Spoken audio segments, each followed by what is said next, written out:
Welcome to another episode of The Brand Called You, a podcast and podcast show that brings you leadership lessons, knowledge, experience, and wisdom from thousands of successful individuals from around the world. I'm your host, Ashutosh Garg, and today I'm delighted to welcome an accomplished designer and professional from Bangalore, India, Mr. Ashit Verma. Ashit, welcome to the show. Hi Ashutosh, really glad to be here. Thank you. Ashit is the founder of Hunto Workspace. So, Ashit, let me start by asking you a question straight into work. What inspired you to create a company that blends innovative design with cutting edge ergonomics? So Ashutosh, our journey started back in January 22 with January 2020 with our first center in HSR Layout, Bangalore. So the whole idea was to provide a really cutting edge and next generation of workspace to the young, workforce which is there in India. And as you would know, everybody have access to digital content nowadays, digital media nowadays. Everybody see what is happening in US and other countries, right? So we wanted to bring, aspirational workspace, iconic workspace to our generation, Mm, and that's what inspired us. And it has been continuous evolution since then. mm, Because once you start, you have some hypothesis of what is really the cutting edge and next generation. mm, And as you start doing the work and you start talking to your users, you evolve. So mm. that has been our journey, and that's what inspired me to start Hanto. Amazing, amazing. Tell me a little bit more about Hunter. What is the kind of work you are doing, and what is the core philosophy?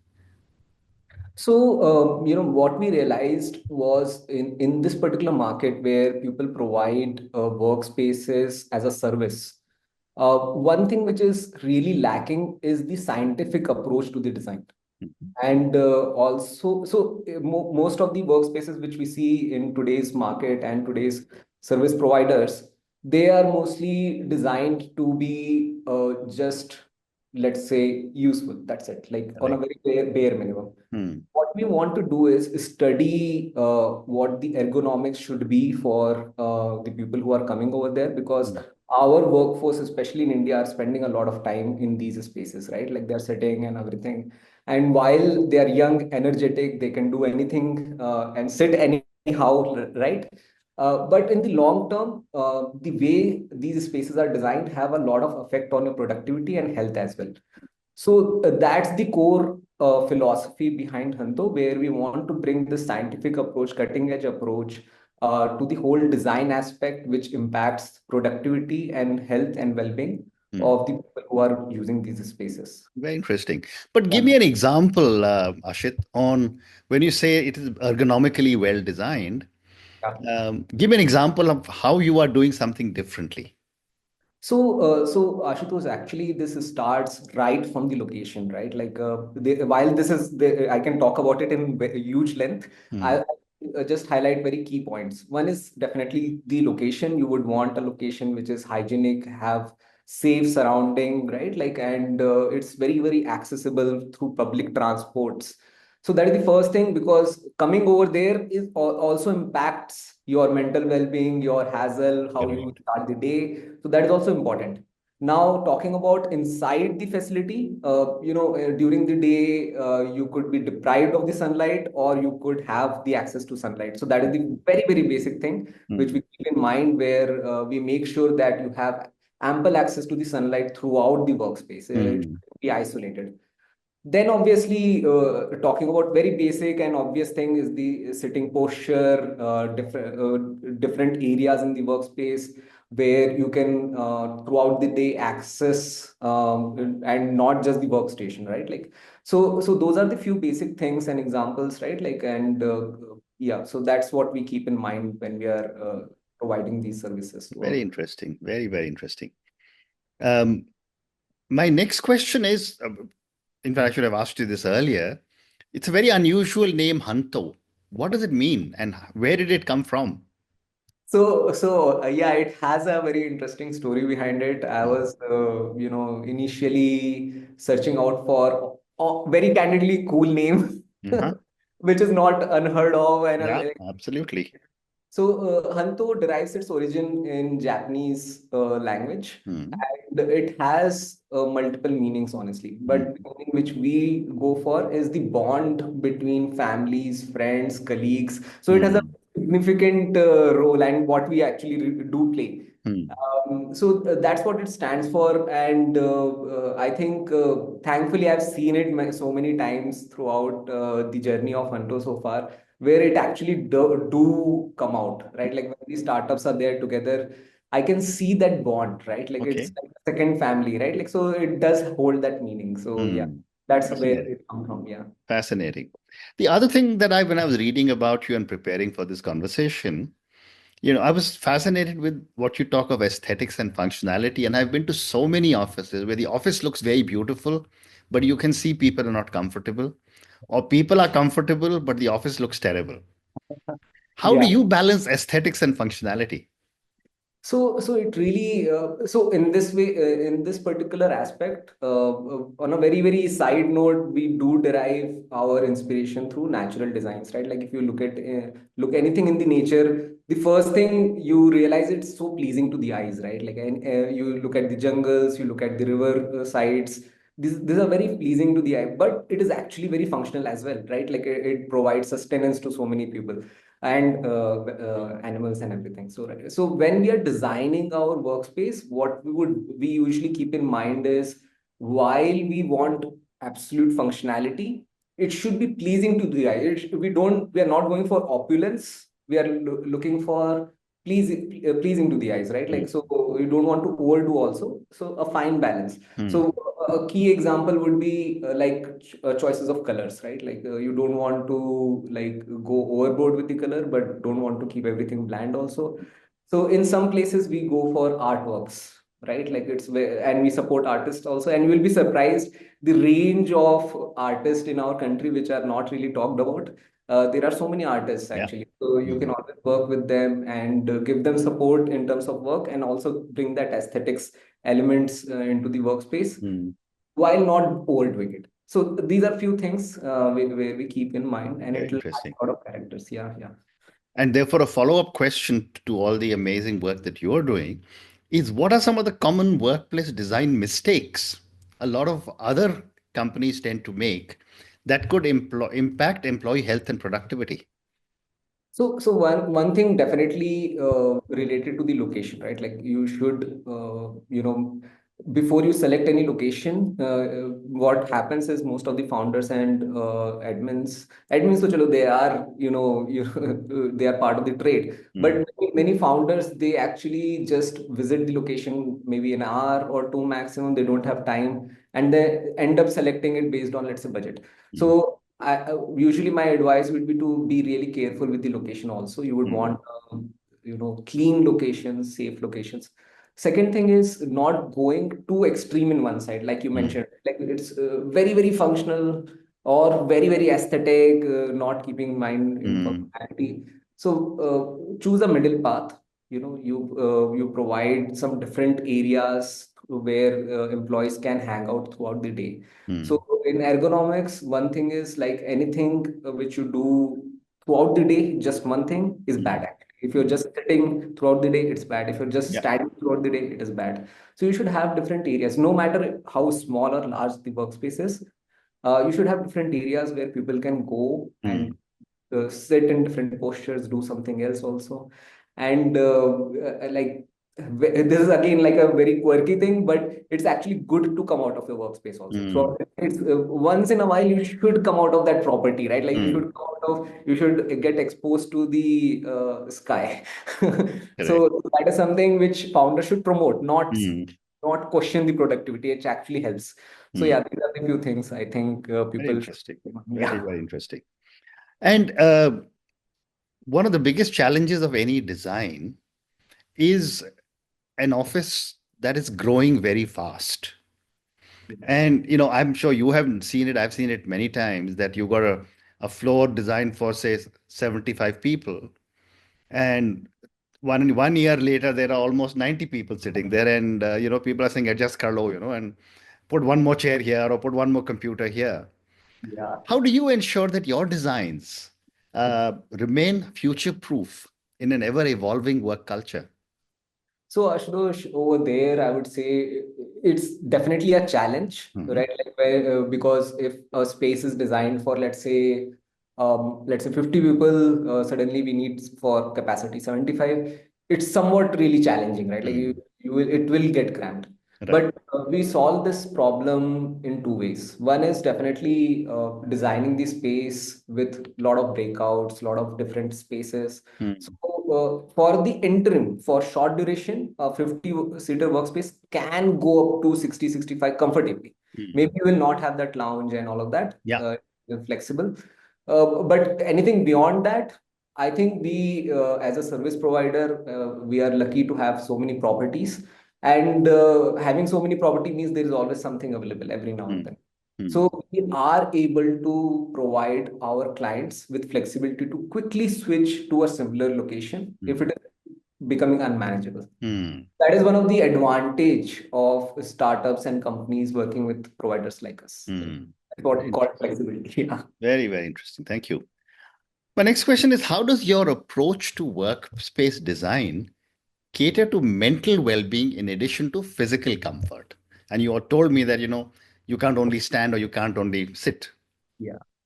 So, I think Ashutosh, over there, one thing which we always keep in mind, especially related to the mental well-being, are very small things, right? Like, do you have option outside workspace where you can go Mm. relax, right? Because if you are just inside the workspace, imagine like 30 into whatever, like 12, it's very, very difficult, right? Like it becomes too monotonous. So you would want to have some breaks onto your work. Mm. So are we in a location where you can go out, have a cup of tea, get that breather, fresh air outside the workspace? Mm. That's very small thing, but it actually does go a long way. And Mm. another thing is, can you really walk to your workspace? Mm. Like, do you get that frustration of 1 hour traffic jams, Mm. or are you able to walk to your workspace? Do you have Mm. some facility like that? So Mm. we keep in mind to choose such kind of facility, you know. So and okay, fine. Like maybe going out to workspace consume a lot of time. So do you have some other facilities inside the property itself where you can maybe not spend 15 minutes, 20 minutes, but spend let's say 5 minutes, right? Like 10 minutes. So these kind of things actually do provide a lot. And I think rest depends on the culture, honestly, of the company, right? Like Mm. how cohesive you are, how welcoming you are. That is Correct. actually beyond our scope, but we do try to, help companies facilitate activities and all as well, but they are Mm. beyond design scope. Very interesting. Yeah. The other aspect that is now happening at work is the whole challenge of remote working, work from home, hybrid work. How is this beginning to influence workspace design? A lot, actually, a lot. People earlier used to expect workspace to be very formal. Mm. It's a place where it's daunting. You are Yeah. expected to perform, right? Every single minute is counted. Now that is shifting, right? Mm. Like people want a familiar space. People want a comfortable space, something which they see in cafe or their living room. So these kind of things have impacted design a lot. Mm. And thankfully, honestly, when we were designing our first center, we did kept that in mind because when our first center was just getting into the operations, I myself was working out of cafe, right? Like, and what I saw was I was not alone, right? Like Mm. there were 30 other people, Correct. and if you work out of cafe, you can work out of home, you can work out of anywhere, right? Like so that inspired me to actually make the design of our first center itself Mm. very, very different than anything which was around it, right? Like, Mm. in fact, we even had a cafe joint inside the facility. It was a small facility, but it was like a very cohesive ecosystem. It has a Mm. cafe, it had a terrace garden, it had a mini cafe inside the workspace. Mm. So all of that thing, observation did impacted the design of the first center also. Amazing. How do you see technologies, especially artificial intelligence, automation, and there are so many options now. Design AI platforms are all available. How do you see these technologies influencing workplace ergonomics and efficiency? Oh, wow. I think a lot. Mm. Let's say, not talking about the requirement of the workforce inside an org, Yeah. the workspace point of view. I think there's a lot of opportunity for efficiency Mm. inside the property management, how you tackle the issues of the clients. Mm. Right? There are so many ideas which has come up right now, and Mm. it let's say if something costs 45 rupees per square feet to Mm. manage, I can definitely see this going down by another 30% Okay. just because of AI and IoT, and Mm. more reliable also, Mm. right? Like when there are so many humans involved with so many machines, there are a lot of chances where you can go wrong, right? Like Mm. if there's a lift pulley, you go as a human, maybe you forgot to take the photo, but there was issue, you saw, maybe missed it. But Mm. I don't think an AI system would miss this, Right. right? So the reliability will go high, the cost will come down. I think it's an exciting time ahead, I think, especially with IoT, because earlier the IoT did not have the backing of AI. There was Mm. so much data that could have been collected, but ultimately you have to write all this complex algorithm and everything to sort of manage that. But now it can be plugged into a simple AI, Mm. and you just give them instruction of what to do with it, Mm. right? Like, so yeah, it's a very exciting. So I can see a lot of things changing in this. Fantastic. Yeah. And how do you integrate sustainability, which is again a very, very critical part of our world, but certainly younger generation like yours is very conscious of sustainability. How do you integrate sustainability into design? So to start with very, very basic things, right? Like I can definitely talk about very complex things as well, Mm. but very, very basic day-to-day things which actually people can start from tomorrow, right? Mm. It's the consumption. Mm. Can you be mindful in consumption, right? Like, do you really need to buy a new chair? Do you really need to buy a new carpet? Mm. You have to question everything, right? Like, do not create more wastage and more load into the system, which Correct. is already creating problem.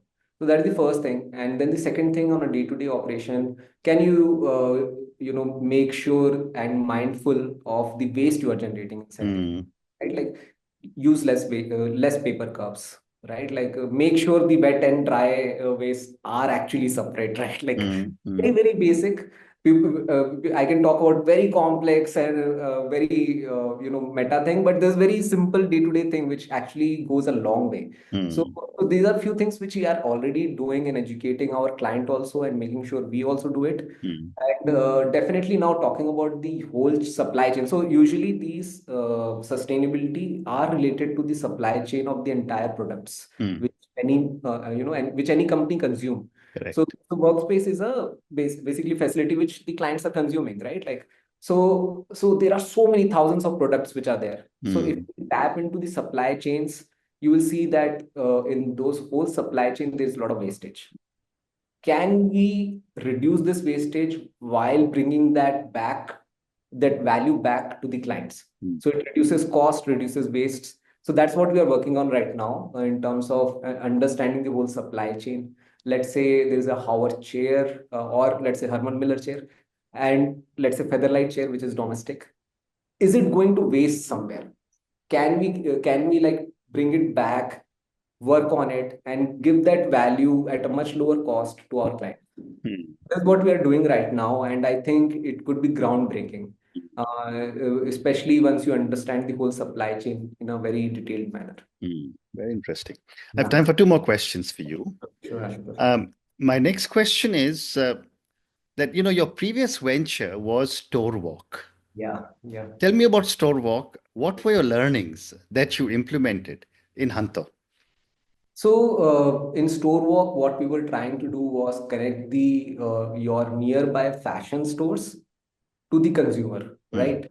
So if I'm sitting over here Mm. and if I want to buy a shirt, I can connect to the local store, select two, three options in different sizes. The store or we would bring that options to you here, and you can select and then buy it immediately, right? Like, Mm. I don't know, while the idea seemed very new kind of thing, or the problem seemed very new kind of, this is very old actually. Mm. Earlier Mm. in tier two, tier three cities, this is something very normal, right?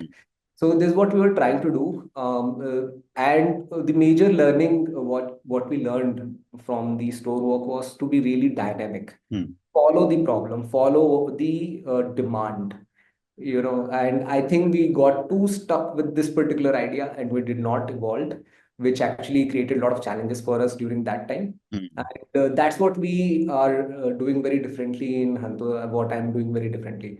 You can be stuck with the problem which is right now. Problems are always evolving, and you need to be very close to the problem, right? Like, and provide the value as the problems are changing, because that's what being in startup means, right? Like you Very can be, interesting. yeah, Very interesting. Thank you. And my last question to you, Ashit. The whole world is talking about the future of work. yeah. I want to ask you, what do you see are the trends that are going to shape the future of workspaces? So one thing definitely, the efficiency inside the org itself, right? Like because that's the core of the whole workspace. That's what people are trying to accomplish by coming to the workspace. Be productive, be efficient, be cohesive, right? So I think as these org become more and more efficient, they will have more and more cash to roll out Hmm. and spend. I see reverse, spend a little bit more. So they might still consume lesser space, but they would want very, very good spaces, Hmm. right? So I'll take an analogy here. Like, earlier there were family of, let's say, 15, 20. So if you're a family of 15, 20, you will have so much to spend, so much to afford in living. Right. But nowadays, you see, like people are families of 4 or 5 max, Yeah. and now they have way more cash to spend. They are living way more luxuriously. So I think that similar thing, similar phenomenon is going to happen with the companies because of the efficiency which is coming in because of this AI and everything. So you will see way more modern workspaces, way more efficient. But then there will be 20 people inside it, right? Like Hmm. in the 50 people space, there will be 20 people, Hmm. and it will be way more modern, way more luxurious, I feel. Yeah. That's my view of it. Fascinating. Yeah. And on that note, Ashit, I just want to say thank you so much for speaking to me about Hanto. I think we covered some fascinating ground on design, design philosophy. We educated me on the importance of aesthetics and functionality using ergonomics. You talked to me about future-proofing designs, about the importance of designs to be able to handle mental well-being at work. You also spoke to me about the future of work and how you think remote and hybrid work will be handled. And finally, you told me about how technology is going to change. Thank you again for speaking to me, and good luck to you. Same here, same here. Thanks a lot, Ashish. It was really good talking to you. Thank you. Thank you for listening to the Brand Called You videocast and podcast, a platform that brings you knowledge, experience, and wisdom of hundreds of successful individuals from around the world. Do visit our website www.tbcy.in to watch and listen to the stories of many more individuals. You can also follow us on YouTube, Facebook, Instagram, and Twitter. Just search for the Brand Called You.